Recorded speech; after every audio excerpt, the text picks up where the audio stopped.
The Audi RS3 has always been close to top of the podium.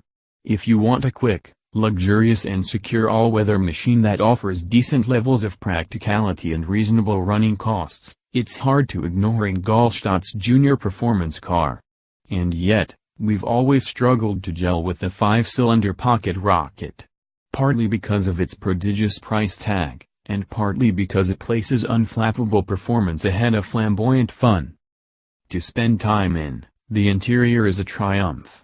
The predominantly black cabin is an exercise in restraint, but there are enough touches to indicate that you are indeed sitting in an RS model. The traditional flat-bottom steering wheel is present and correct, embossed RS logos on the cross-stitched leather seats add a touch of class, and in line with the rest of the facelifted A3 lineup, the interior of the RS3 can be enhanced with Audi's virtual cockpit display.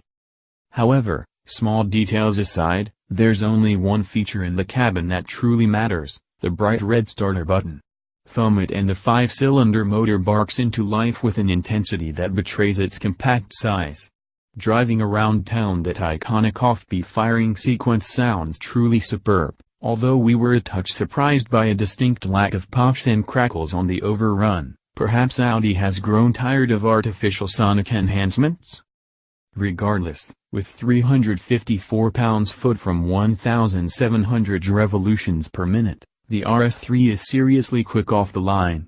The 4.1 seconds to 62 miles per hour sprint feels entirely believable from behind the wheel, with the Quattro all-wheel drive system ensuring effectively no loss of traction.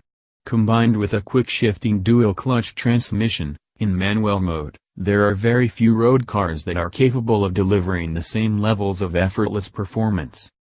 And yet, once up and running, the RS3 never quite delivers the same kind of top-end rush that you expect from a near 400 bhp sports saloon.